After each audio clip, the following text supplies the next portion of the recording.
The war had been burning for 63 years. Talvik stood at the observation window of the diplomatic cruiser and watched the remains of what had once been the Iridian colony world of Sithara. The planet was black now, not the black of night or shadow, but the black of death. The oceans had boiled away decades ago. The atmosphere was poison. Somewhere down there, beneath the ash and the ruin, 17 billion Iridian souls had once lived and laughed and raised their children. Now there was nothing. He pressed his long, pale fingers against the cold glass and felt the familiar weight of grief settle into his chest. He had been born during the war. He had grown up during the war. Every memory he had was colored by it. The sound of evacuation alarms, the taste of rationed food, the faces of friends who shipped out to the front lines and never came back. The war between the Velshara Dominion and the Iridian Confederacy had started over a border dispute, a single contested star system. It seemed almost funny now, in the darkest possible way. Two of the oldest civilizations in the galaxy had spent 6 decades destroying each other because neither would back down over a patch of empty space. The Velshara were winning. They had been winning for the last 20 years, slowly and steadily grinding the Confederacy into dust. Their fleets were larger. Their industrial base was deeper. Their soldiers were bred for obedience and trained from birth. The Iridians were clever and proud, but cleverness and pride did not stop orbital bombardments. They did not rebuild shattered fleets. They did not bring back the dead. Talvex turned away from the window and walked back to his quarters. The diplomatic cruiser was old and tired, like everything else in the Confederacy. The lights flickered. The air recyclers hummed with a whirring rattle. The ship had been pulled from a reserve fleet that should have been scrapped years ago because there was nothing better available. On his desk, a secure data tablet waited for him. He sat down and read the orders again, even though he had already memorized them.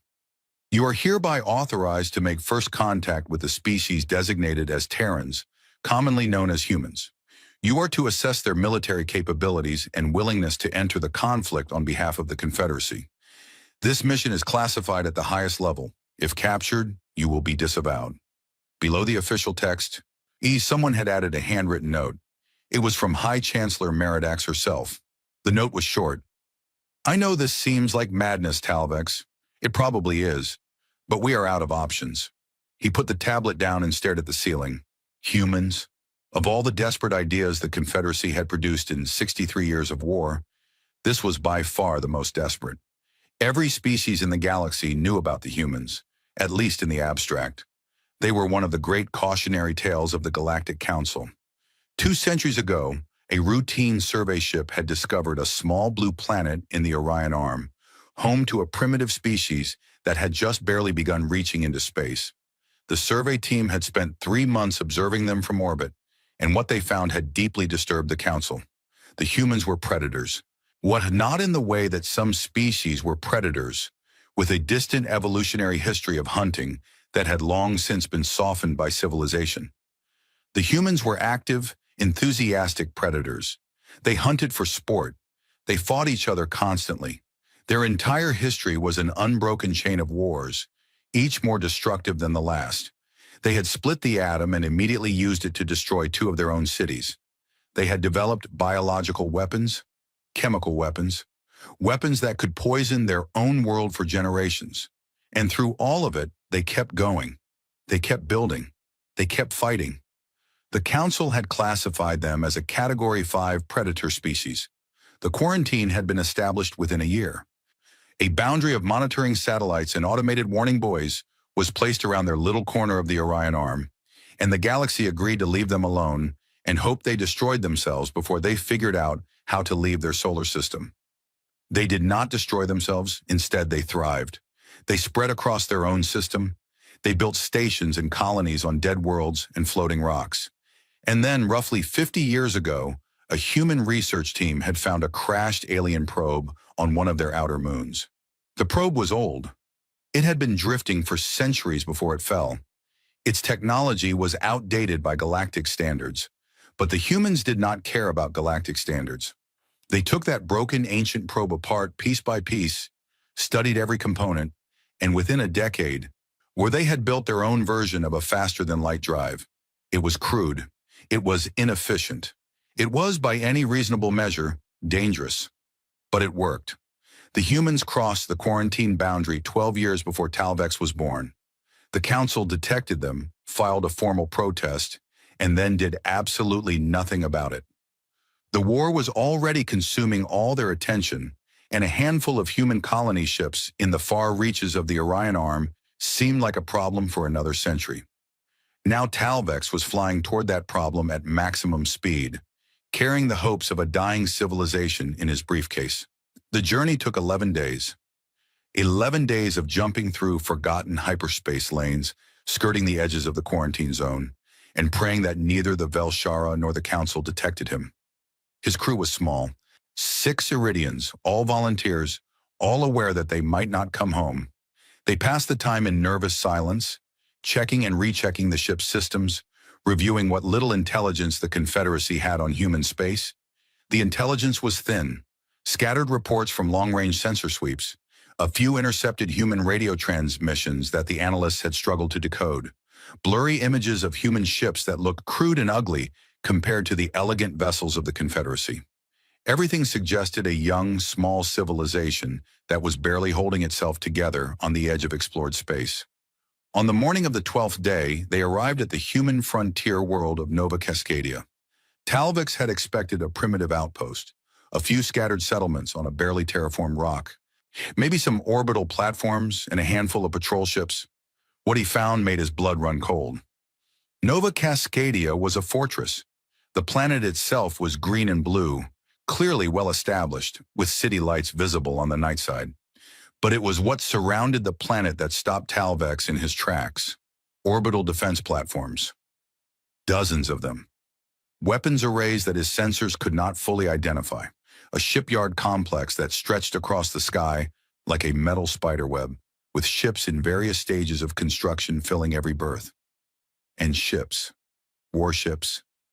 Not the crude, ugly vessels from the intelligence reports. These were sleek and heavily armed, bristling with weapons that Talvex's sensors flagged as unknown. His communications officer looked up at him with wide eyes. "Sir, I am counting over 40 warships in orbit. And the shipyard. The construction rate. This does not match our intelligence at all." Talvex gripped the armrest of his chair. "How long have they been building?" "Based on the infrastructure I am seeing, at least 20 years, maybe longer." 20 years. The humans had been preparing for war for 20 years. While the galaxy ignored them, while the Council renewed their quarantine and filed their reports, the humans had been quietly, patiently building a war machine. A transmission came through, a human voice and speaking in accented but clear galactic common. "Unidentified Iridian vessel, you have entered United Terran Defense Force controlled space. State your identity and purpose or you will be fired upon. You have 60 seconds. Talvex swallowed hard. "This is Diplomatic Envoy Talvex of the Iridian Confederacy. While I am here on a mission of peace, I request an audience with your commanding officer." There was a pause. Then the voice came back, slightly less hostile. "Hold your position, envoy. Do not move. Do not power weapons. Do not scan our installations. A security escort will be with you shortly." The escort arrived in 4 minutes. 3 human warships, each one nearly the size of Talvex's cruiser, took up positions around them with practiced precision. They were guided to a docking berth on one of the orbital platforms, and Talvex was escorted through a series of security checkpoints that made Iridian military protocols look casual by comparison. He noticed everything. The humans moved with a quiet efficiency that reminded him of predators. Their soldiers were tall and muscular, their eyes sharp and watchful. They carried weapons openly. And the corridors of the station were clean and functional, with none of the elegant decoration that Iridian stations favored. Everything here had a purpose. Everything here was built for war. They brought him to a conference room deep inside the station. It was plain and gray, with a single long table and hard chairs. A screen on one wall showed a live feed of the space outside. At the far end of the table sat a human woman. She was not what Talvex had expected. She was shorter than the soldiers who guarded the door. Her hair was dark, streaked with gray, and pulled back from a face that was lined with age and something harder. She wore a simple uniform with none of the medals or ribbons that Iridian admirals covered themselves in. But her eyes were what held Talvex in place. They were dark and calm, and absolutely without fear. Or they were the eyes of someone who had seen terrible things and made peace with them. "Envoy Talvex," she said. Her voice was low and steady. "I am Admiral Reina Castillo, commander of the United Terran Defense Force. Sit down." He sat. His diplomatic training kicked in, and he began the formal greeting protocols that the Confederacy used for first contact situations. Castillo listened politely for about 30 seconds, then held up a hand. "I appreciate the formality, Envoy, but let us skip to the point. Your Confederacy is losing the war. You have been losing for 2 decades.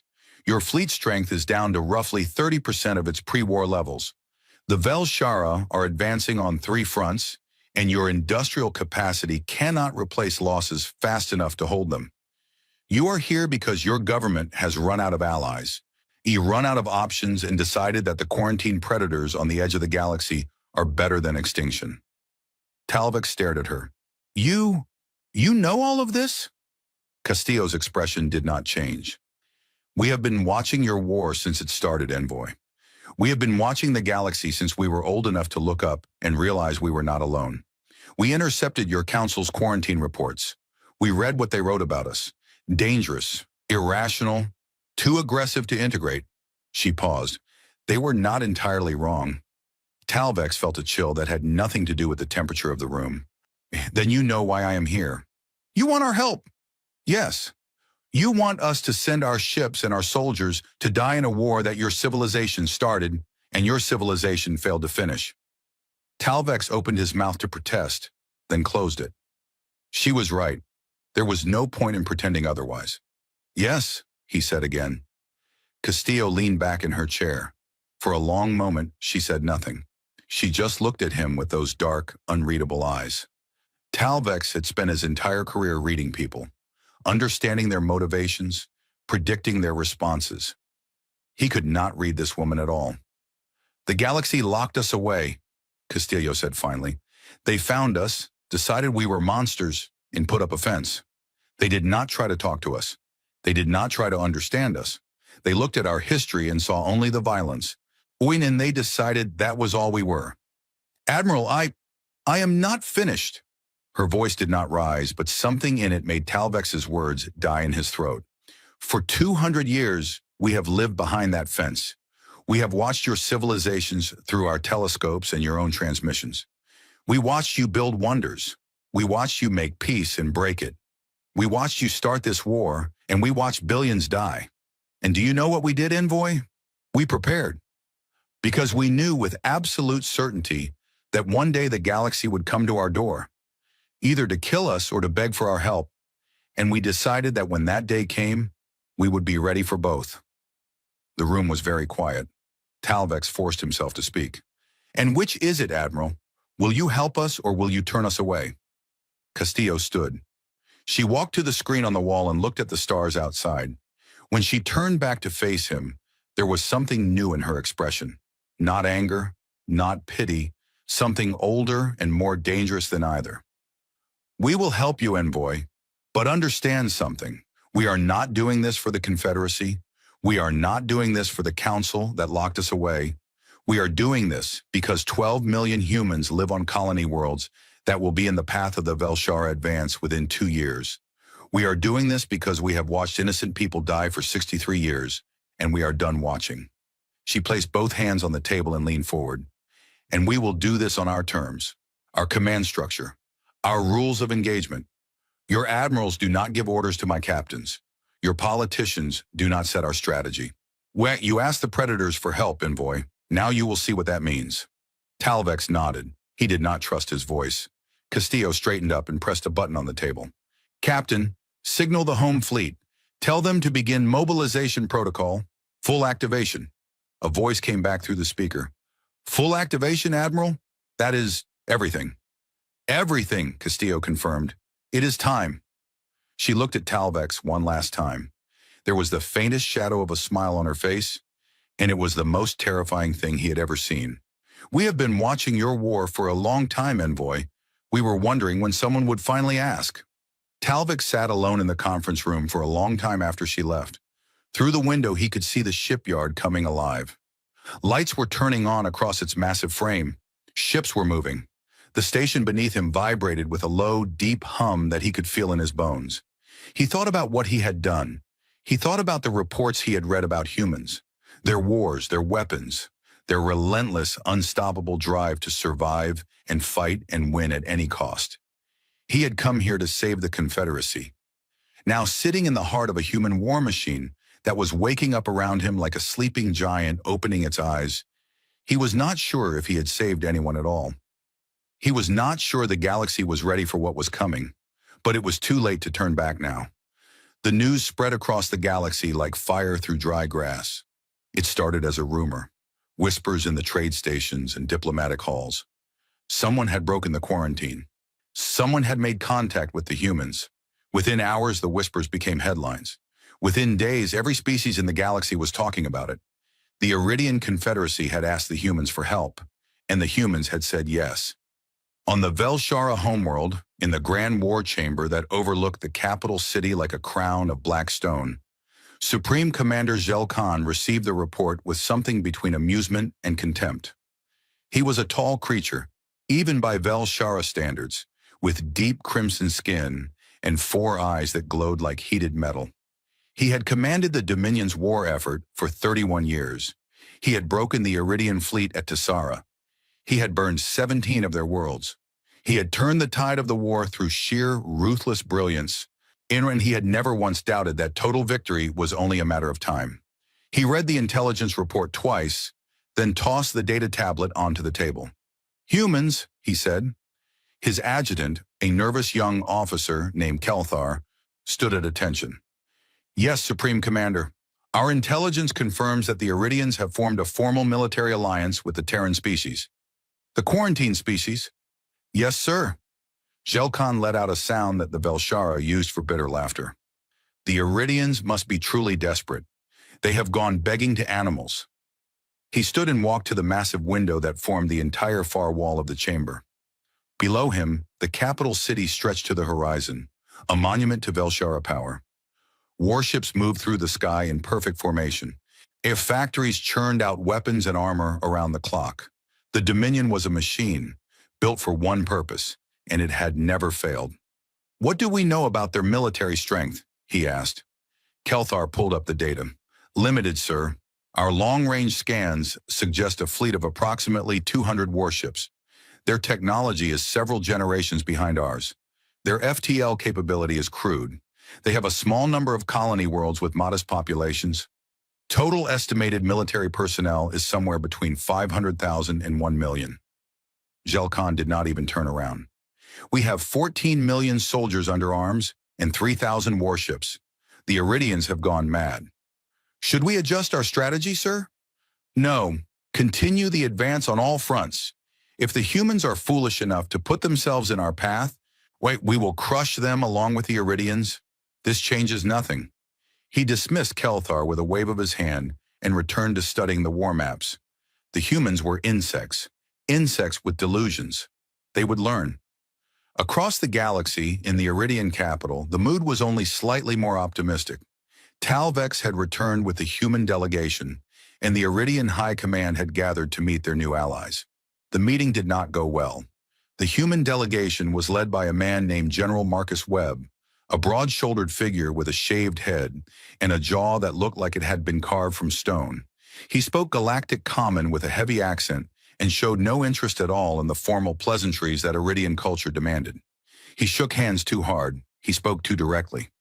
When the Iridian Fleet Marshal began a lengthy speech about the history of the Confederacy and the honor of their alliance, Webb waited politely for about 2 minutes, then interrupted. "Marshal, I appreciate the welcome, but my people are going to be dying in your war very soon, so I would like to skip the ceremony and talk about what we are actually dealing with." The Fleet Marshal's face turned a shade of purple that Talvex recognized as deep offense, but the Marshal swallowed his pride because he had no choice. The Confederacy needed these humans, rude as they were. The military briefing was sobering. The Iridians laid out their current position, and it was worse than Talvex had feared. The Velshara controlled 60% of the contested territories. The Iridian fleet had been reduced to a shadow of its former strength. And 3 more worlds were expected to fall within the next 2 months.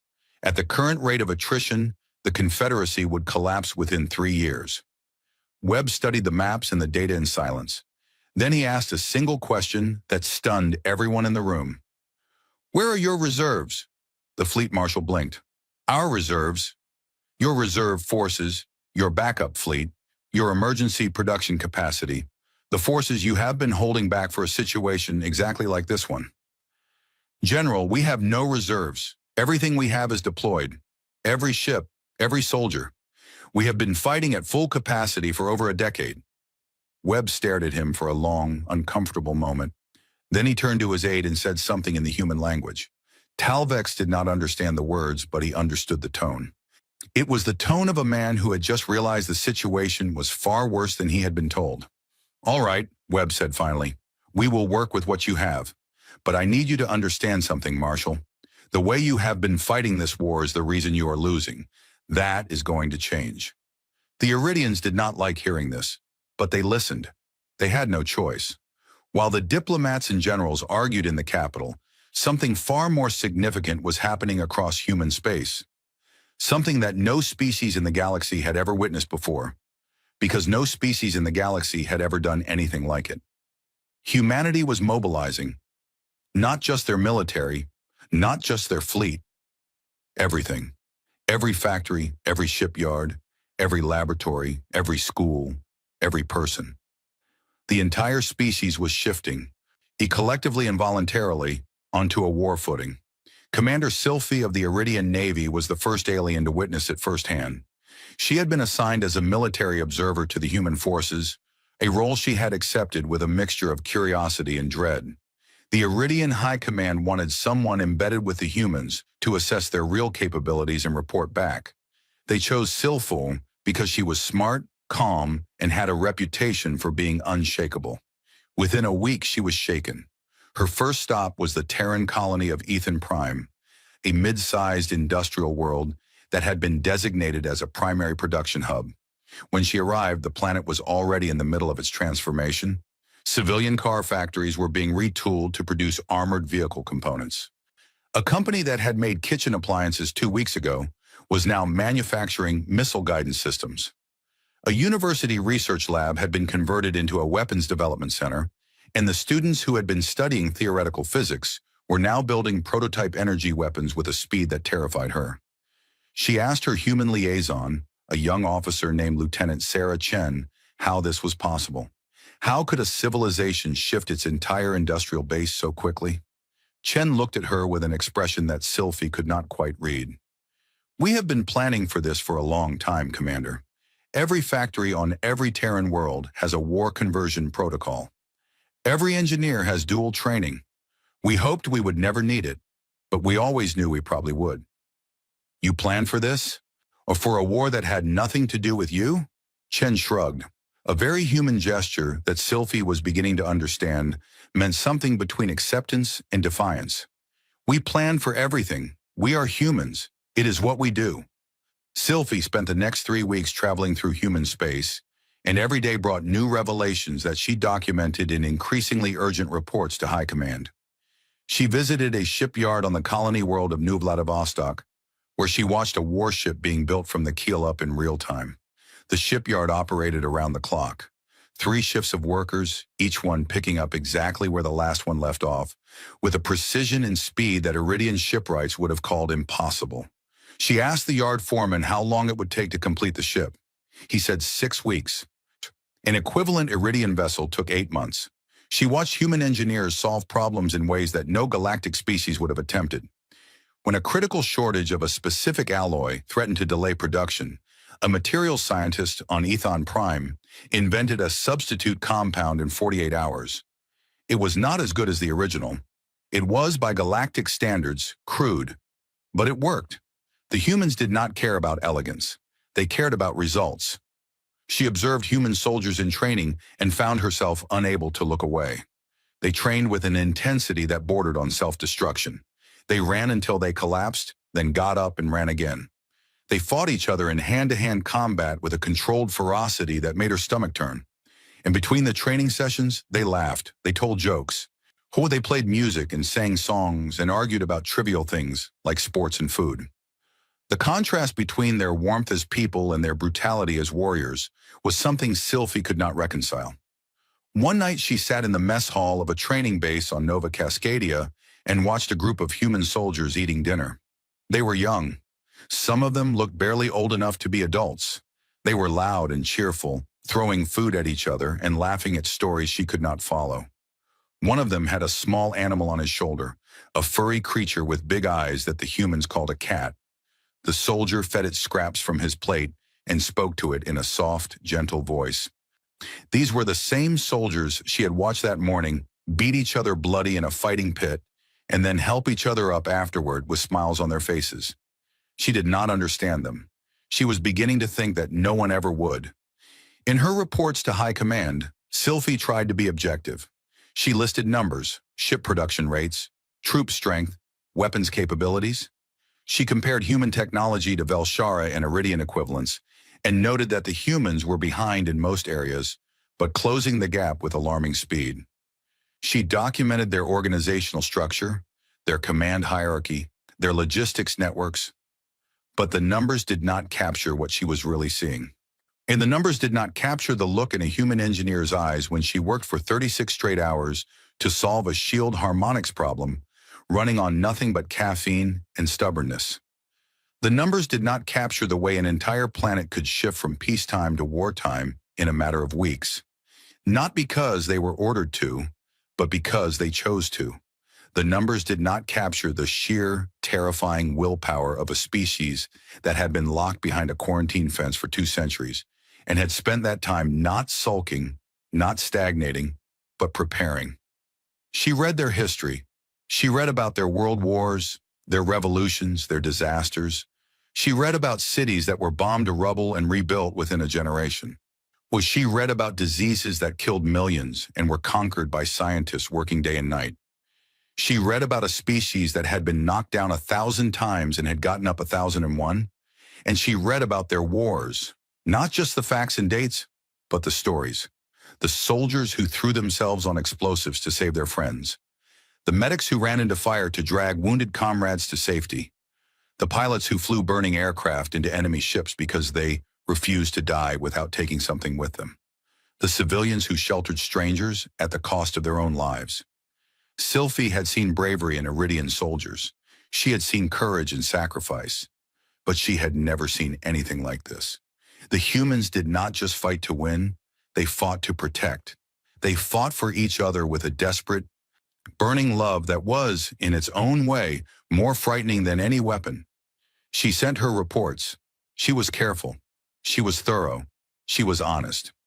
The final line of her last classified report to the Iridian High Command read, "We did not invite allies into this war. We have unleashed something." She was right, but even she did not yet understand how right she was. Across human space, the mobilization continued. Volunteers flooded recruitment centers. Scientists shared research openly, breaking down the barriers of competition and secrecy that normally slowed progress. Musicians wrote songs about the war. Artists painted murals on the sides of factory buildings. Children sent letters to soldiers they had never met. The entire species was moving together, like a single organism waking up from a long sleep. On Earth, in a quiet room in the old city of Geneva, Admiral Castillo stood before the United Terran Congress and asked for a formal declaration of war against the Velshara Dominion. The vote was unanimous. Every representative from every nation and every colony world voted yes. There were no debates, no arguments, no dissent. When it was done, Castillo walked to the window and looked up at the night sky. Somewhere out there, the Velshara were advancing, burning worlds, killing billions, and laughing at the thought that a quarantined species of primitives might slow them down. She allowed herself a small, cold smile. 2 weeks later, the first Terran battle fleet departed from Nova Cascadia. It was not a large fleet by galactic standards. 47 warships, each one freshly built and bristling with weapons that the galaxy had never seen. They were crewed by men and women who had volunteered to fly into a war on the other side of the galaxy, knowing many of them would not come home. As the fleet passed the outer marker of human space, the shipyard workers on the orbital platforms stopped their work and watched. They did not cheer. They did not wave flags. They simply stood in silence and watched their ships disappear into the darkness of faster-than-light travel. Then they went back to work. There were more ships to build. On the bridge of the flagship, Admiral Castillo sat in her command chair and studied the star charts that showed the front lines of the war. Her officers moved around her in quiet efficiency, running final checks and confirming jump coordinates. Her first officer, Captain David Park, approached her chair. "Admiral, we are ready to jump to the Iridian staging area. Fleet reports all ships nominal." "Good," Park hesitated. "Admiral, I have been reviewing the Velshara force projections. Their numbers are significant." Castillo did not look up from the star charts. "I know. We are 47 ships, ma'am. They have 3,000. "I know that too, Captain." Park waited. When nothing more came, he asked the question that everyone on the bridge was thinking. "How do we win this?" Castillo finally looked up. She looked at Park, then at the officers around the bridge. Every one of them was looking back at her. Young faces, brave faces, faces that trusted her to lead them into the fire and bring as many of them back as possible. "We win this the way we have always won," she said. "We adapt. We improvise. We refuse to die. And we make them regret every moment they spent thinking we were not a threat." She turned back to the star charts. "Take us to war, Captain." The fleet jumped. The stars stretched and blurred and vanished, and 47 human warships hurtled through the void toward a war that had been waiting for them for 63 years. Behind them, on 12 colony worlds and one small blue planet called Earth, the factories kept running. The shipyards kept building. The volunteers kept coming. The galaxy had forgotten about them. The galaxy had locked them away and moved on. But the humans had not forgotten. They had watched. They had waited. They had prepared. And now finally they were coming. The Cathera system had been dead for 11 years. Once it had been a thriving Iridian trade hub. The 3 habitable moons orbiting a massive gas giant, connected by a web of space stations and shipping lanes that carried goods from one end of the Confederacy to the other. 200 million Iridians had lived there. They had built gardens on the moons and glass cities that caught the light of the distant sun and sparkled like jewels against the darkness of space. The Velshara had taken Cathara in a single week. The gardens were ash now. The glass cities were shattered. The Iridians who had not escaped in time were dead or enslaved. What remained was a graveyard of broken ships and a Velshara garrison of 47 warships that controlled the hyperspace lane connecting the Iridian core worlds to their outer colonies. Taking back Cathara had been deemed impossible by the Iridian High Command. The garrison was too strong, the defenses too well established. They had written it off as lost territory and focused their remaining forces on holding the inner systems. Admiral Castillo did not care what the Iridian High Command deemed impossible. The Terran battle fleet dropped out of faster-than-light travel at the edge of the Cathara system at exactly 0400 hours, Terran Standard Time. 47 ships. The Velshara garrison outnumbered them 3-1. The Iridian military advisors embedded with the fleet had recommended a cautious approach. Observation first, intelligence gathering, maybe a series of probing attacks to test the garrison's defenses. Castillo listened to their recommendations politely. Then she ignored them. "All ships, battle formation Alpha 7, she said. Her voice was calm and steady over the fleet communications channel. "Yes, we are going in fast and hard. Weapons free in 3 minutes. Do not wait for my order to engage. If it is Velshara, kill it." Commander Sylphie, who had been assigned to observe the battle from the bridge of the flagship, felt her stomach drop. "Admiral, should we not conduct reconnaissance first? We do not know the full disposition of their forces." Castillo glanced at her. "Commander, I appreciate your input, but we are not here to study them. We are here to kill them." She turned back to the tactical display. "All ships, execute." The Terran fleet surged forward. On the other side of the system, Velshara Fleet Captain Dravan was in his quarters when the alarm sounded. He had been stationed at Cathara for 2 years, and in that time nothing had happened.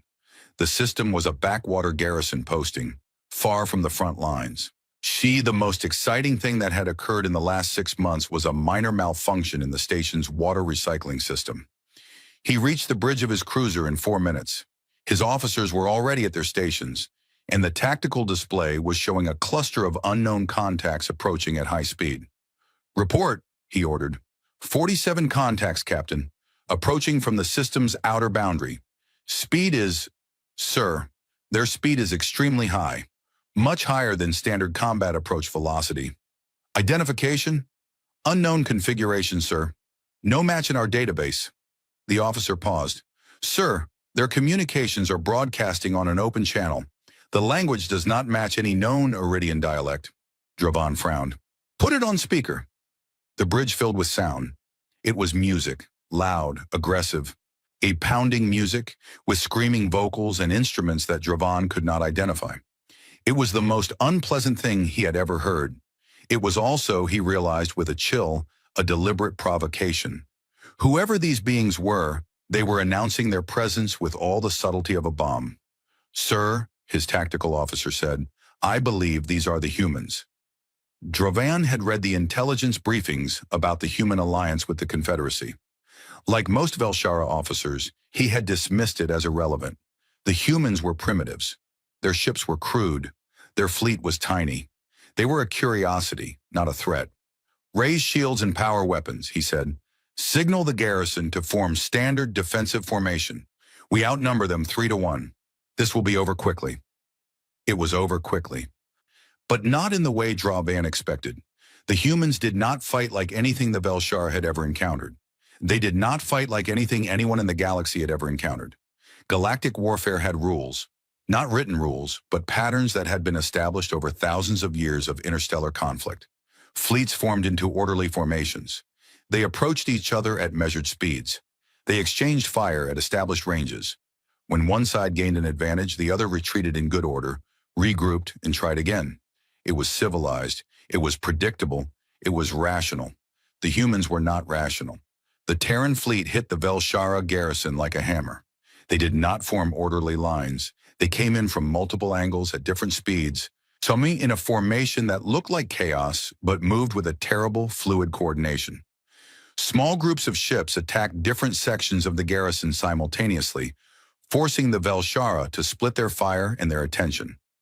Dravan's first instinct was to concentrate his forces and meet the attack head-on. It was standard doctrine. It was what any Velshara commander would do. He ordered his fleet to tighten formation and focus fire on the largest group of human ships.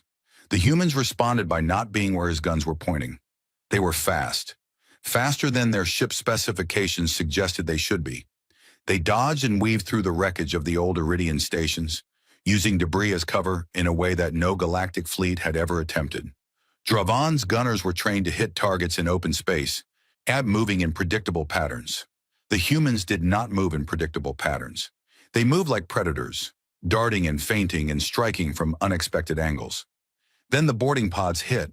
Dravan did not even know what they were at first. Small, fast projectiles launched from the human ships at velocities that his point defense systems could barely track. They slammed into the hulls of 3 Velshara cruisers and punched through the armor like needles through cloth.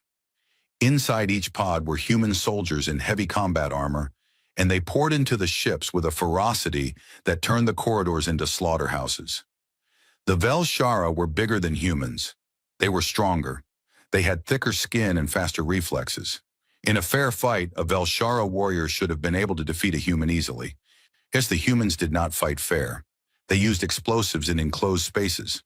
They hacked door controls and vented compartments to vacuum. They fought in groups, covering each other with practiced precision, and they kept coming even when they were wounded. One human soldier, according to the few surviving Velshara crew members, continued fighting with a metal shard embedded in his leg, using a dead Velshara's weapon because his own had run out of ammunition. He killed 4 more Velshara before a medic dragged him to safety. While the boarding actions threw the garrison into confusion, the rest of the Terran fleet pressed its advantage. Human electronic warfare systems scrambled Velshara communications, flooding their frequencies with noise and that same terrible music. Coordination between Velshara ships broke down. Captains could not reach the garrison commander. Ships began acting independently, making mistakes, getting in each other's way. Dravan watched the battle deteriorate with growing horror. He had been a military officer for 20 years. He had fought in a dozen engagements against the Iridians. He had never felt fear in combat. The Velshara trained their officers to be calm, logical, and detached. Fear was weakness. Fear was failure. But this was different. This was not the measured professional combat he was trained for.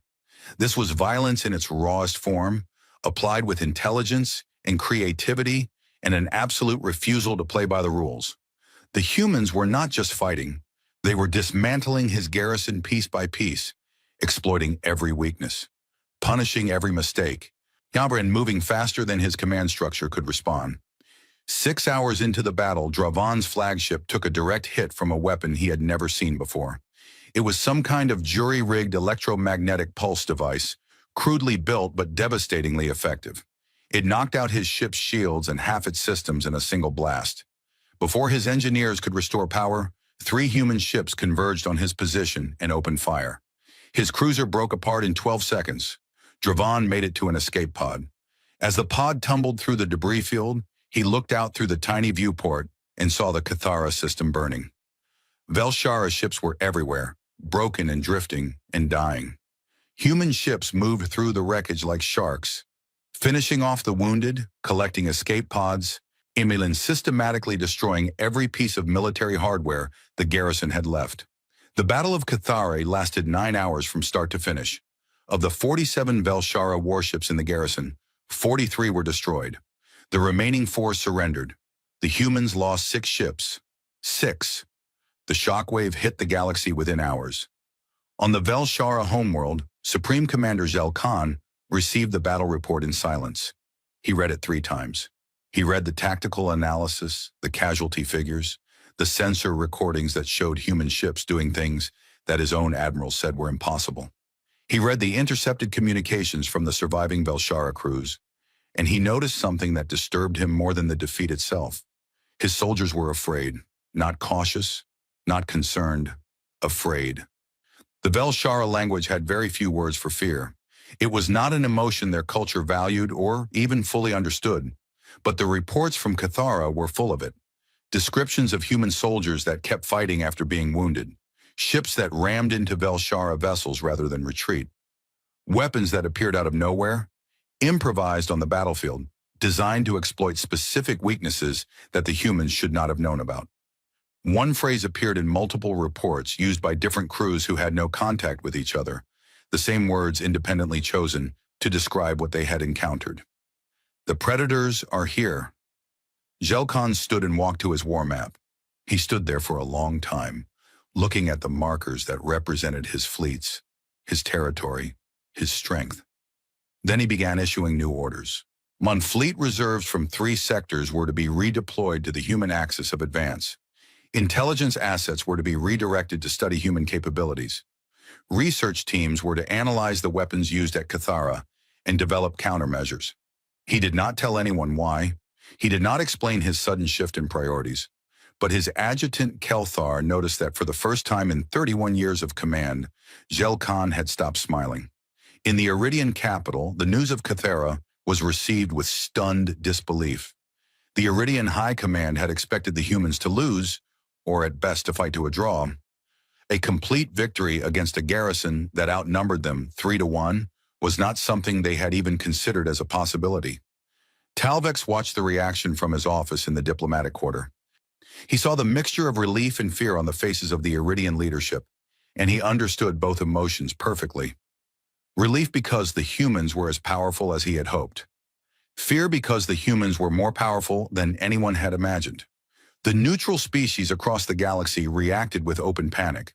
The Catharan battle recordings leaked within days, as they always did, and suddenly every government, every military, every intelligence agency in the galaxy was watching humans fight for the first time. They did not like what they saw. The Galactic Council held an emergency session. Ambassadors from a dozen species demanded answers. Who had authorized the humans to leave quarantine? Who had given them weapons? How had they built a fleet without anyone noticing? The Iridian delegation sat in uncomfortable silence, while species that had spent 63 years doing nothing about the war suddenly found their voices to complain about the one civilization that was actually doing something. But behind the diplomatic outrage, something deeper was happening. The galaxy was reassessing humanity. For 2 centuries, the humans had been an abstract concept, a quarantined species, a cautionary tale, a line item in council reports. Now they were real. Now they were in the war. And the galaxy was beginning to understand something that Sylphie had already written in her classified reports. The humans were not just another military force. They were something different, something the galaxy had not seen in thousands of years.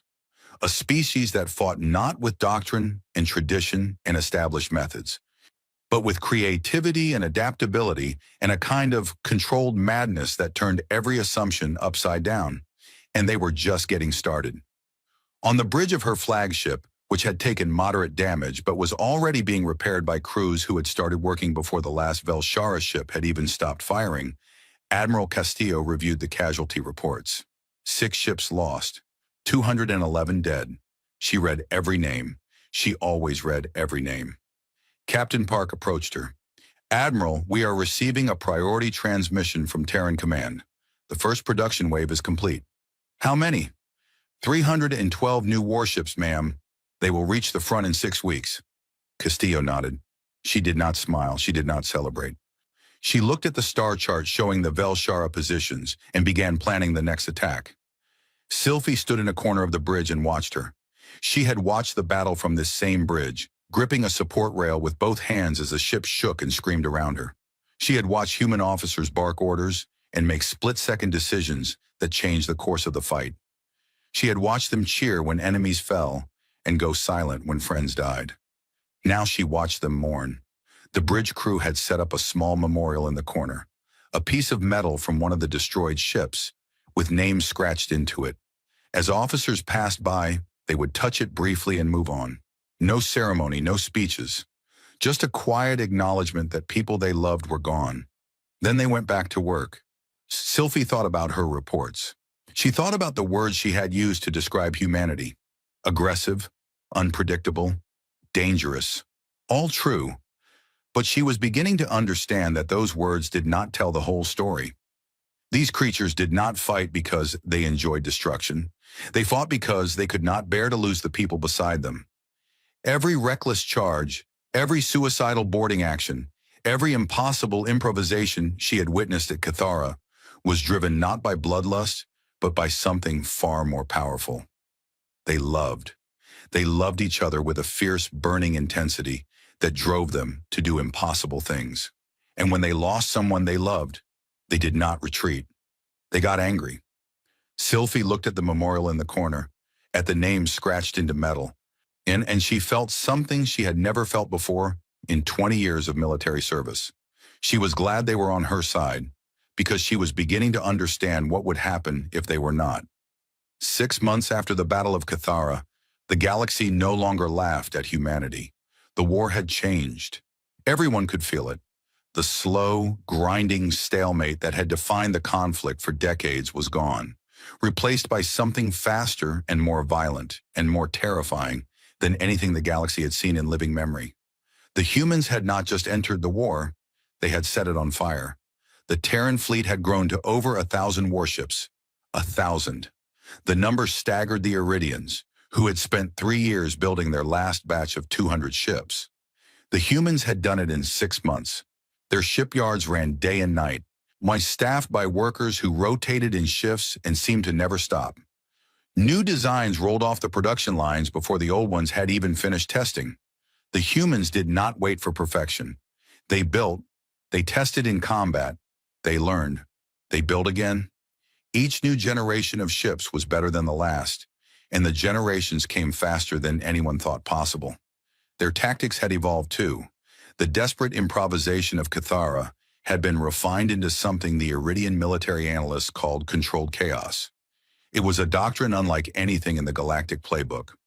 Multi-vector assaults from unexpected angles, deep strikes behind enemy lines, psychological warfare that attacked the minds of Velshara commanders before a single shot was fired. And always, in the relentless forward momentum that was the hallmark of human warfare. Where the Iridians would take a system and stop to consolidate, the humans were already moving to the next target. Where the Velshara would retreat and regroup, the humans followed, pressing the advantage, never giving them time to breathe. The results spoke for themselves. In 6 months, the combined Terran-Iridian forces had recaptured 37 systems. The Velshara front line, which had been steadily advancing for 20 years, was now in full retreat. For the first time in the history of the war, it was the Dominion that was losing ground. Supreme Commander Zhel Khan stood in his war chamber and stared at the map that told the story of his failure. Red markers showed the Velshara positions pulling back. Blue markers showed the advancing enemy forces, and among the blue markers, a new color had appeared: white, the color his intelligence officers had assigned to the human fleet. 6 months ago, the white markers had been a tiny cluster on the edge of the map.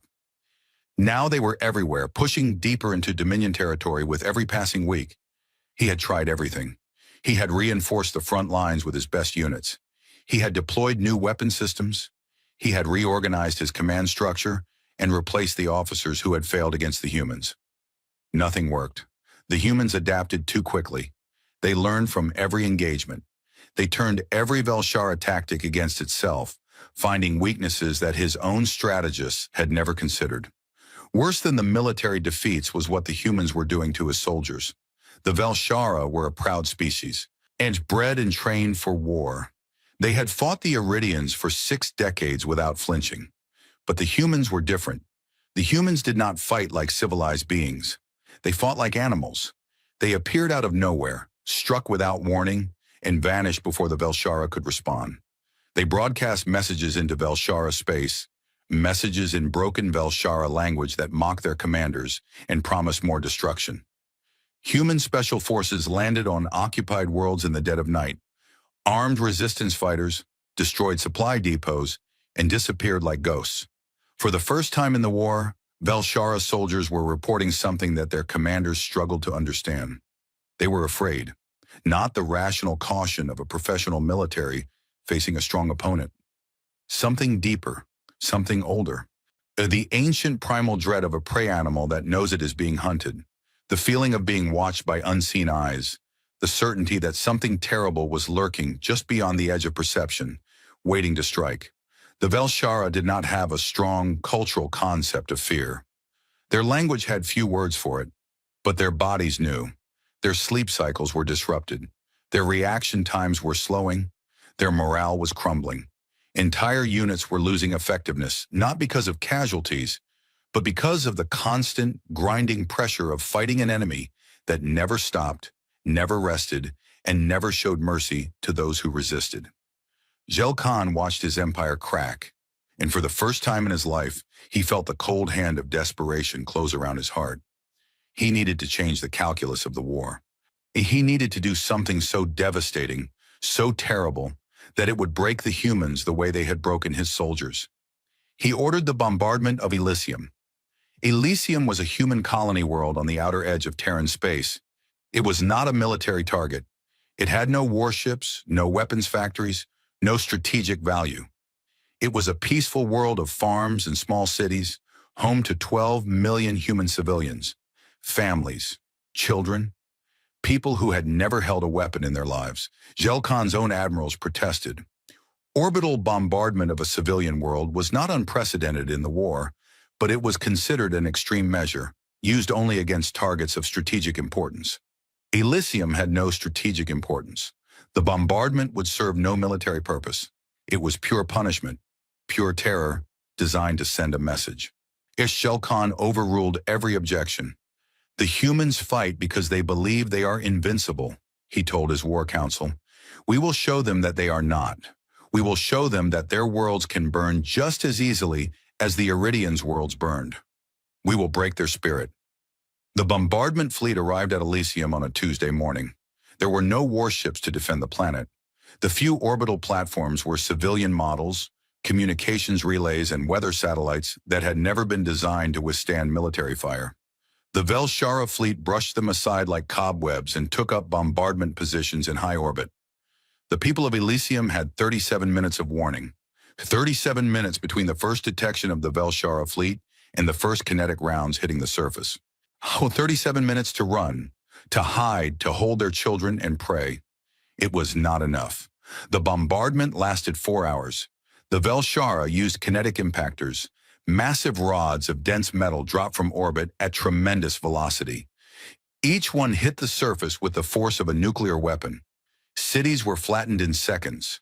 The impacts threw dust and debris into the atmosphere, blocking out the sun. Firestorms swept across the surface. The oceans boiled along the coastlines. The ground itself cracked and buckled under the sustained assault. When it was over, Elysium was silent. Of the 12 million people who had lived there, fewer than 800,000 survived. Those who had made it to the deep underground shelters that every human colony maintained for exactly this kind of nightmare. They huddled in the darkness, and I listening to the planet die above them, and they waited. The news reached the rest of humanity within hours. It spread through the colonies and across the communication networks like a wave of black ice, freezing everything it touched. On every human world, people stopped what they were doing and stared at their screens. They watched the footage from Elysium's orbital cameras. They saw the cities disappear. They saw the dust clouds spread across the planet like a funeral shroud. They saw the estimated casualty figures climb from thousands to millions, to a number that was too large and too terrible to comprehend. For a single terrifying moment, humanity was silent. Gel Khan waited for the reaction he had expected: grief, horror, shock, paralysis. He had studied the Iridians after he had bombed their worlds, and the pattern was always the same. The initial shock would freeze their decision-making for weeks. Their morale would collapse. Their will to fight would crack. He was wrong. The silence lasted exactly 1 day. 1 day of grief and shock and horror and tears, and the sound of a species mourning its dead. 1 day. Then the silence ended, and what replaced it was something that Gel Khan had not anticipated. Something that no one in the galaxy had ever witnessed. Something that would haunt the Velshara for the rest of their history. Humanity got angry. It was not the hot, explosive anger that burns bright and fades quickly. It was cold. It was deep. It was the anger of a species that had survived ice ages and plagues and world wars and the edge of nuclear extinction. It was the anger of a people who had buried 11 million of their own and decided with absolute calm and absolute certainty that the ones responsible would pay. On Earth, recruitment centers that had been processing thousands of volunteers per day were suddenly processing tens of thousands. Factories that were already running at maximum capacity found new reserves of energy and began producing at rates that their own engineers had said were impossible. Research programs that had been progressing steadily suddenly leaped forward, driven by scientists who had stopped sleeping and started working with a focused fury that bordered on madness. The phrase spread across human space like wildfire. It was spray-painted on the sides of warships. It was scratched into soldiers' armor. It was whispered by factory workers and shouted by crowds and printed on banners that hung from the walls of every military installation in the Terran colonies. Remember Elysium. On the Iridian flagship where Sylphie was stationed, the human officers changed overnight. They had always been intense, always driven, but there had been a warmth to them, a humor, a lightness that existed alongside their ferocity. After Elysium, the warmth did not disappear, but something harder settled over it, like steel being forged in fire.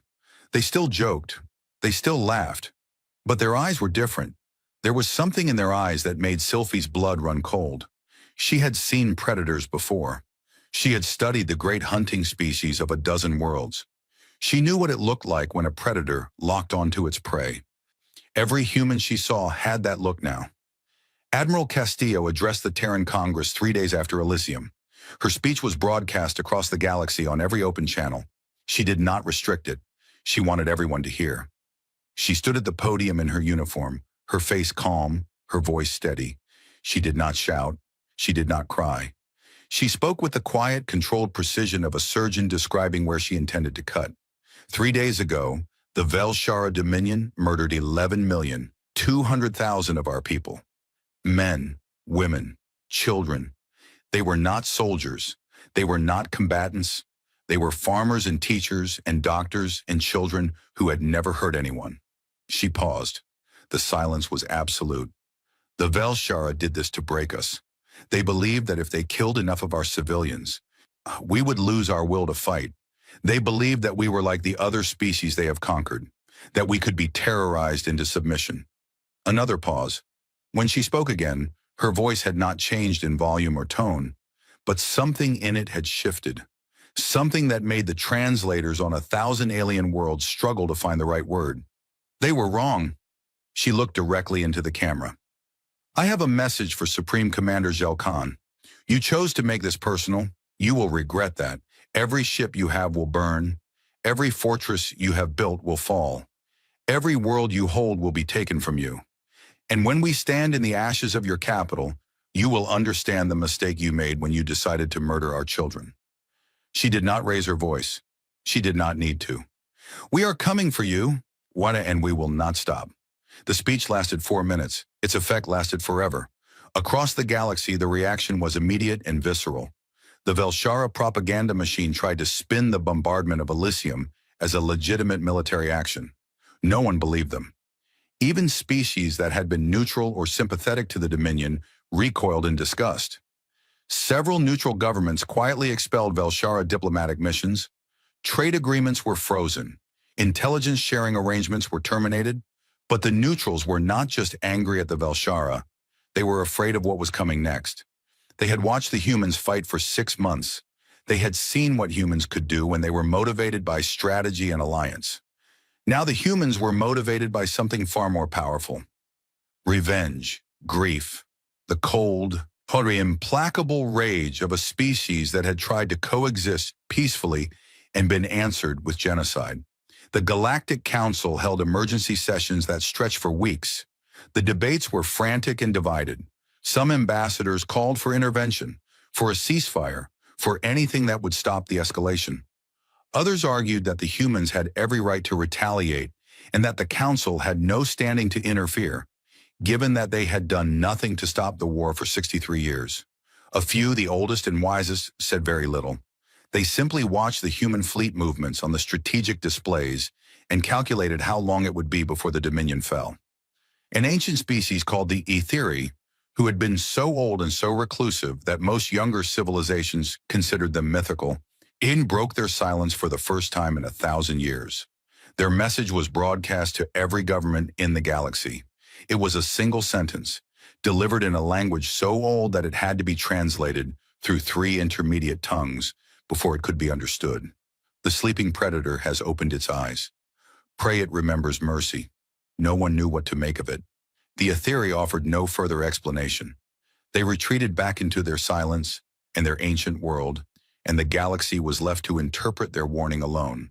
In the war chamber of the Velshara homeworld, Zelkan read the intelligence reports and felt something he had never felt before. His hands were shaking. The human fleet had swelled to over 1,500 warships. Their production rates were accelerating, not slowing. The reserves he had redeployed were being chewed up and spat out by human forces that fought with a fury that his analysts described as unprecedented. The front line was not just retreating now, it was collapsing. He had wanted to break them. Instead, he had done the one thing that every predator species in the history of the galaxy knew you should never do. He had given them a reason to hunt. Kelthar entered the war chamber with the latest battle reports.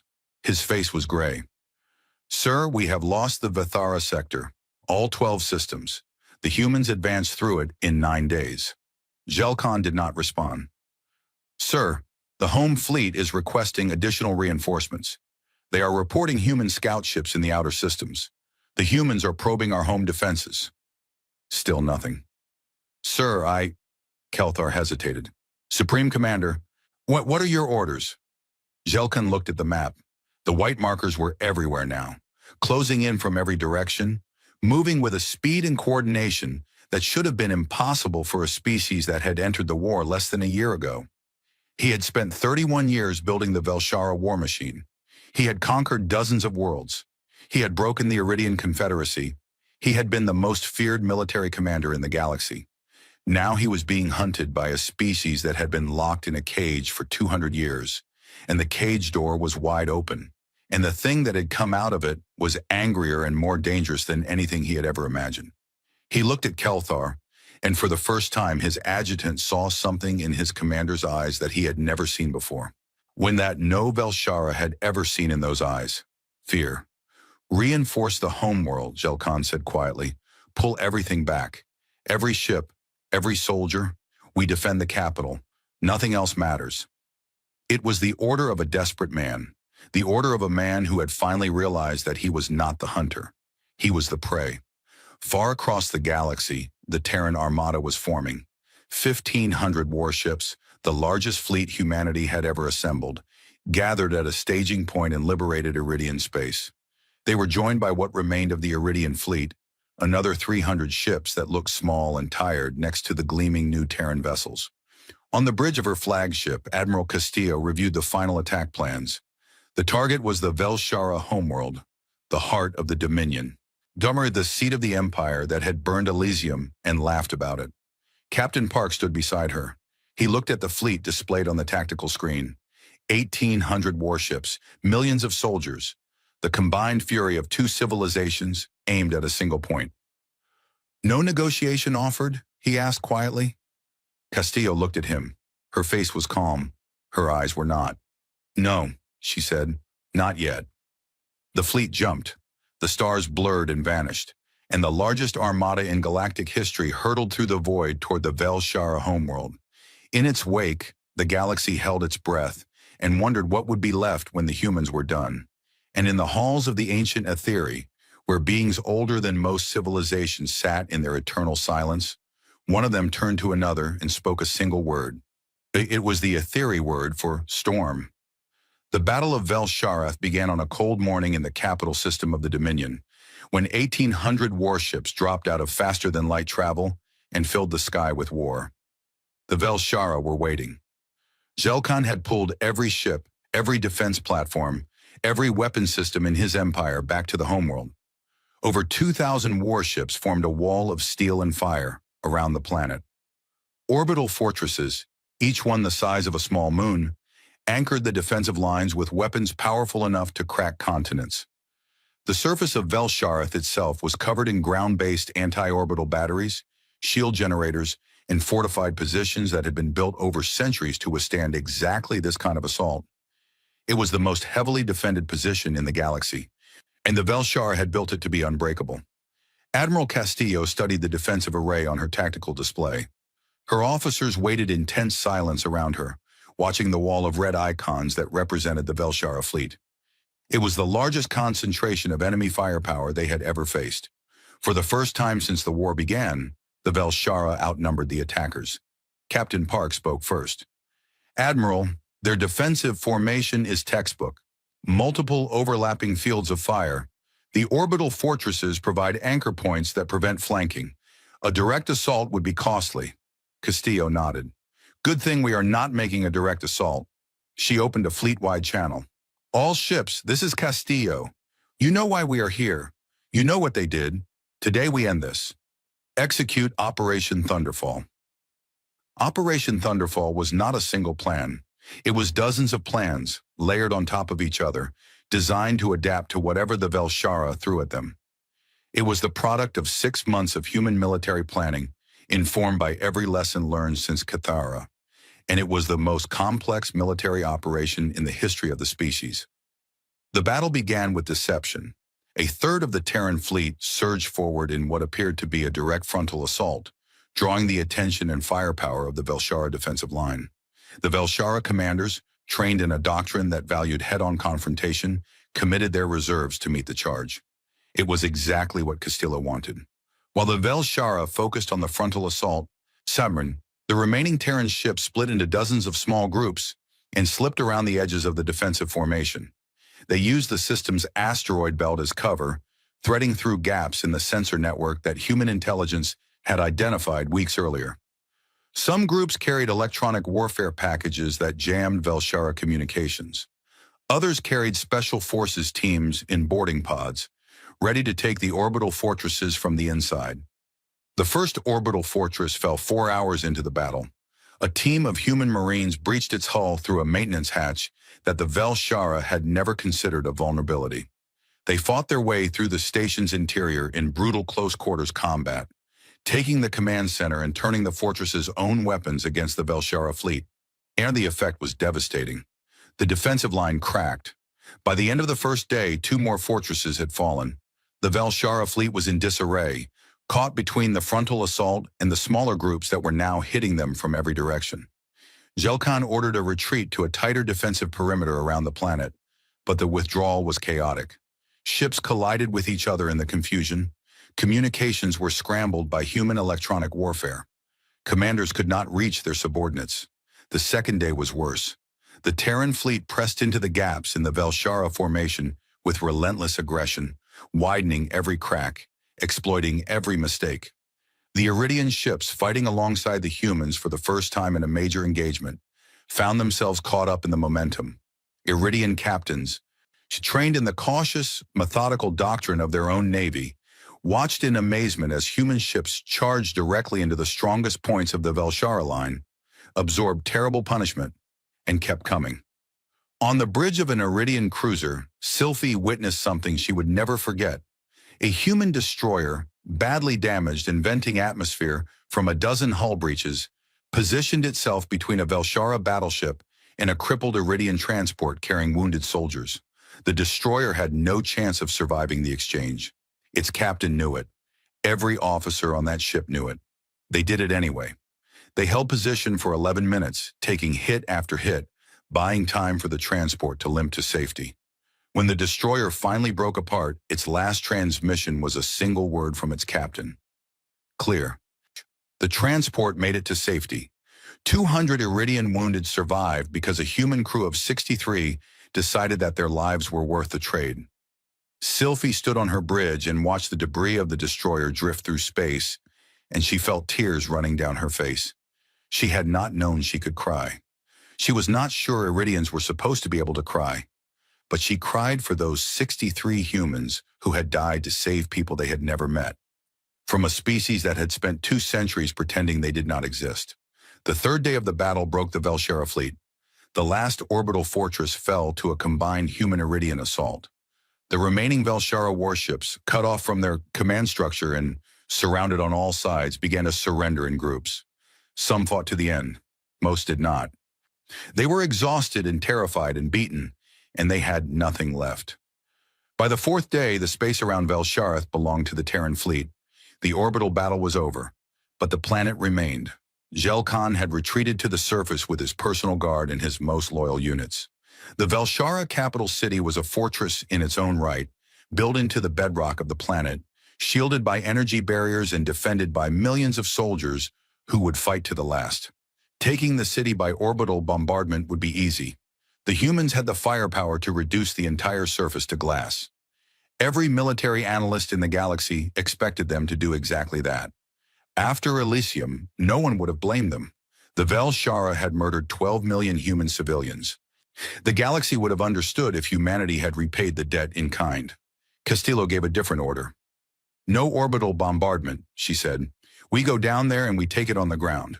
Park stared at her. Admiral, a ground assault on the Velshara capital will cost tens of thousands of lives. We can end this in an hour from orbit. I know what we can do from orbit, Captain. The Velshara showed us what that looks like at Elysium. We are not them. We go in on the ground. We take the city. We end this the right way. The ground assault on the Velshara capital lasted 7 days. It was the bloodiest fighting of the entire war. Human soldiers fought through streets and buildings and underground tunnels, clearing every room, every corridor, every bunker. The Velshara defenders fought with the desperation of a cornered animal, when knowing that their civilization's survival was at stake. The humans paid a terrible price. Thousands died in the streets of the capital. They died taking bridges and intersections and buildings that had no strategic value but had to be taken because the alternative was bombing them flat, and the humans refused to become what the Velshara had become. On the 9th day, Velshara Supreme Council, a civilian governing body that had been powerless during the war, emerged from their emergency bunker under a white flag. They broadcast a message of unconditional surrender to every Velshara military unit on the planet and across the Dominion's remaining territories. Gel Khan refused to accept it. He retreated deeper into his fortified bunker complex beneath the city with 1,000 of his most fanatical loyalists and continued to fight. It took 2 more days to dig him out. When human soldiers finally breached the last door of the last room in the deepest level of the bunker, they found Gel Khan sitting alone at a table, surrounded by the bodies of his guards. He had not fought at the end. He had simply sat there, waiting. He looked up at the human soldiers who entered the room. They were dirty and bloody and exhausted, their armor scarred and dented from 11 days of continuous fighting. They pointed their weapons at him and waited for him to move. He studied them with his 4 glowing eyes. These were the creatures he had called insects, the primitives he had dismissed, the animals he had tried to break by murdering their children. They stood before him now, conquerors of his empire, and they looked at him not with triumph or hatred, but with the tired, steady gaze of people who had done a hard and terrible thing because it needed to be done. "It is over," said the squad leader, a young woman with blood on her face and steel in her voice. Gel Khan said nothing. He placed his hands on the table and allowed himself to be taken. On the 11th day of the Battle of Velsharath, the guns fell silent. And then humanity did the thing that no one expected. The galaxy had been holding its breath for months. Every species, every government, every intelligence analyst had been asking the same question. What would the humans do when they won? Would they occupy the Velshara homeworld? Would they carve up the Dominion's territory? Would they demand reparations so severe that the Velshara would be reduced to slavery? Would they do to Velsharath what the Velshara had done to Elysium? The humans had every reason to be cruel. They had every justification for vengeance. The galaxy would have accepted it. The galaxy expected it. Admiral Castillo stood in the central plaza of the Velshara capital, surrounded by the rubble of what had been the most powerful city in the Dominion. She looked at the destruction and the bodies and the shattered remains of a civilization that had tried to destroy her people. And she gave an order that echoed across the galaxy. All Terran forces, immediate cessation of offensive operations, weapons to safe status. Medical teams are to begin treating all wounded regardless of species. Engineering Corps will begin emergency infrastructure restoration. Supply ships are to distribute food, water, and medicine to the civilian population. This is not a request. This is an order. The response was confusion, not from the human forces, who executed the order with the same discipline they had shown in battle. The confusion came from everyone else. The Iridians, who had expected to divide the spoils of victory, were stunned. The Velshara civilians, who had been hiding in shelters expecting to be slaughtered, emerged to find human soldiers handing out blankets and food. The Galactic Council, which had been drafting emergency resolutions to deal with the expected human occupation, sat in speechless silence. The Iridian High Command demanded an explanation. They wanted reparations. They wanted territory. They wanted the Velshara punished for 63 years of war and the billions of Iridian lives that had been lost. They had earned it, they said. They deserved it. Major General Webb met with the Iridian delegation and listened to their demands. Then he shook his head. No. The Iridian Fleet Marshal turned purple with rage. No! We have fought this war for 6 decades. We have lost worlds. We have lost billions of our people. And you tell us no? Webb looked at him with tired eyes.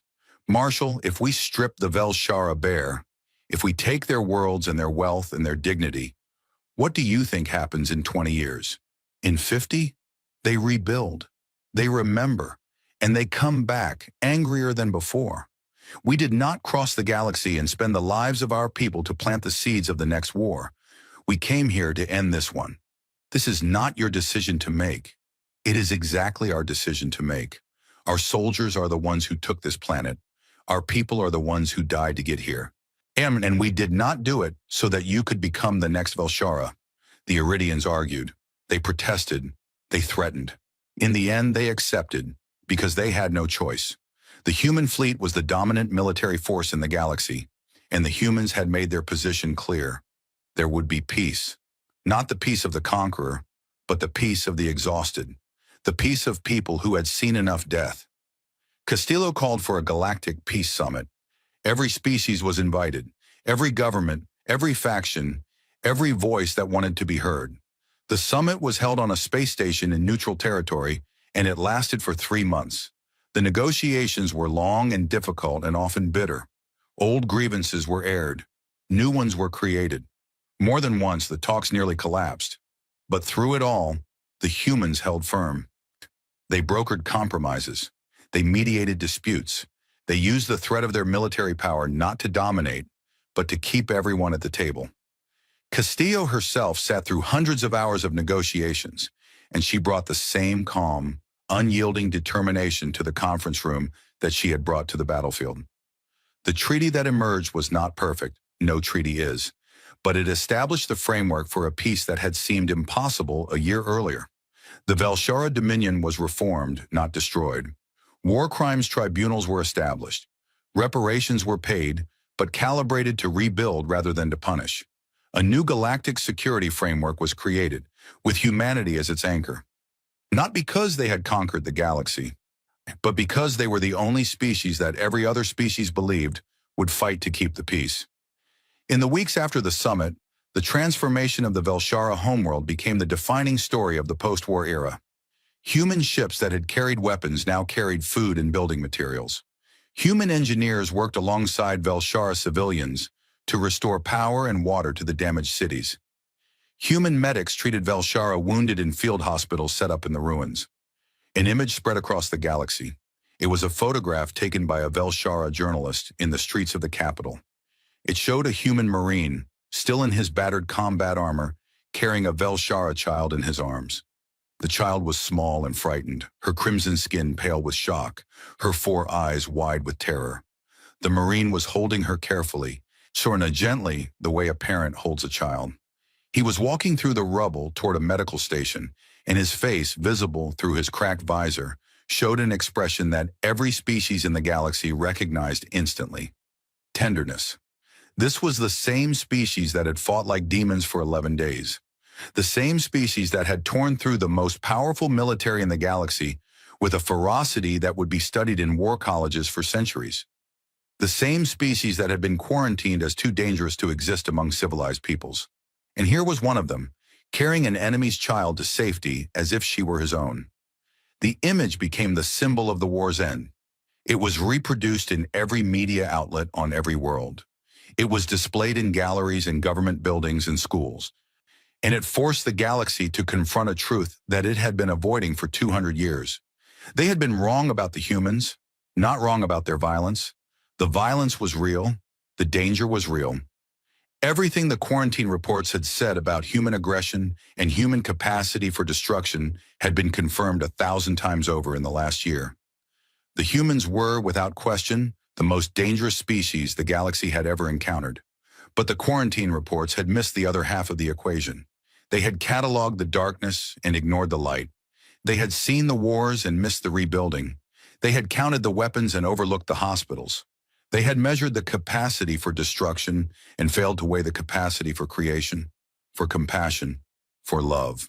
Sylphie wrote her final report from a temporary office in the rebuilt Velshara capital.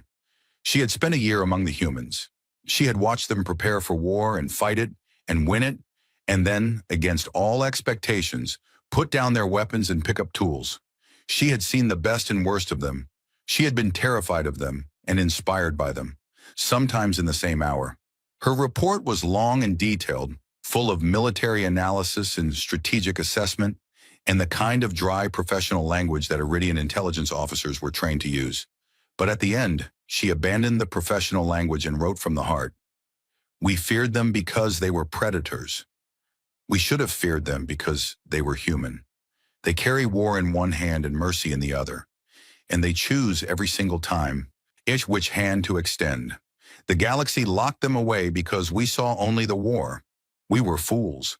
The mercy is what makes them truly terrifying, because it means the destruction they are capable of is not mindless.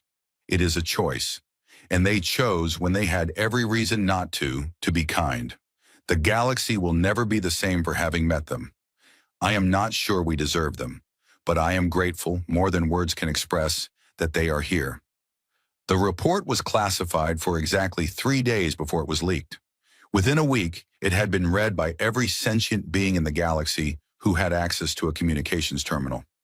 Sylphie's words became the most quoted passage in modern galactic literature, cited in everything from academic papers to children's school books. On a quiet evening, several weeks after the treaty was signed, Talvex stood on the observation deck of a human space station orbiting Velsharath. He was alone. The station was one of hundreds that the humans had deployed to coordinate the reconstruction effort. Below him, the planet turned slowly in the darkness, its surface still scarred but alive. Lights were visible in the cities. Ships moved in orbit. Life was returning. In a refugee camp on the surface, visible through the observation window as a grid of lights near the equator, Velshara and human children were playing together. Talvex could not see the details from this distance, but he had visited the camp that morning. He had watched a group of Velshara children, orphaned by the siege, chasing a human boy around a makeshift playground. The human boy was laughing. The Velshara children were making the high-pitched clicking sound that their species used for joy. None of them were old enough to understand what had happened. None of them cared that their species had been trying to kill each other a month ago. They were just children, playing together under a sky that was finally quiet. Talvex thought about the journey that had brought him here, the desperate mission to human space, the first meeting with Castillo in that gray conference room, the fear and the hope and the terrible uncertainty of not knowing whether he was saving his civilization or dooming it. He thought about Elysium and the silence that followed. He thought about the Battle of Velsharath and the choice that the humans had made in its aftermath. He thought about the quarantine. 200 years. For 200 years, the galaxy had kept humanity locked away in a corner of the Orion Arm. And in all that time, not one species had thought to ask the obvious question. Not what the humans were capable of destroying, but what they were capable of building. Now the galaxy knew, and Talvex suspected that the answer would reshape civilization for centuries to come. A sound behind him made him turn. Admiral Castillo had entered the observation deck. She was out of uniform, wearing simple civilian clothes, and she looked smaller without the weight of command on her shoulders. She looked tired. She looked old. She looked like a woman who had carried the fate of a species on her back and was only now beginning to feel the strain. She walked to the window and stood beside him. For a long time, neither of them spoke. They just watched the planet turn below them, so scarred and wounded and alive. "Do you regret it?" Talvex asked quietly. "Coming to our war?" Castillo was quiet for a moment. "I regret every life we lost, every ship, every soldier who is not going home. I will regret those things for the rest of my life." "But the decision itself!" She looked at him. Her dark eyes, which had been so hard and so cold in that first meeting, were softer now. Not weak, never weak, but human, in the truest sense of the word. "No," she said, "I do not regret it. Someone had to do it. Someone had to stand up and say enough. The galaxy was not going to do it. The council was not going to do it. So we did. You could have stayed behind your quarantine. You could have let us fight our own war. We could have, but that is not who we are. It never was. Well, your council looked at our history and saw a species addicted to violence. They were not entirely wrong, but they missed the point. We do not fight because we love war. We fight because we cannot stand to watch people suffer when we have the power to help. That is our curse and our gift, and it has been with us since the very beginning."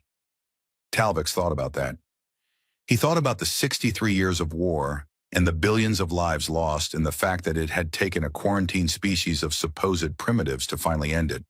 He thought about the children playing in the refugee camp below, human and Velshara together, and he felt something rising in his chest that he had almost forgotten existed. For 63 years, he had lived in a galaxy defined by war, a galaxy where hope was a luxury that no one could afford. Sonam, a galaxy where the best anyone could do was survive until tomorrow and pray that tomorrow was not worse than today. Now, standing beside a human admiral on a station orbiting a world that had been the seat of the most powerful and terrible empire in the galaxy, watching that empire's children play with the children of the species that had defeated it, Talvex felt something he had not felt since he was a child himself. He felt hope. not the fragile, desperate hope of a man grasping at the last straw.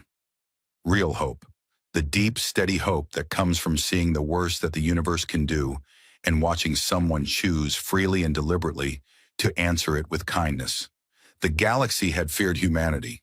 They had locked them away and tried to forget them. They had called them predators and monsters and animals. And they were all of those things.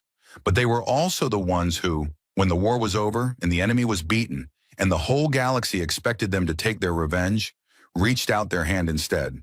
Not because they were weak, because they were strong enough to choose. The observation deck was quiet. The stars burned in the darkness outside. Below them, the lights of the refugee camp flickered like small, stubborn flames against the night. Talvex watched them for a long time. Then he smiled for the first time in 63 years.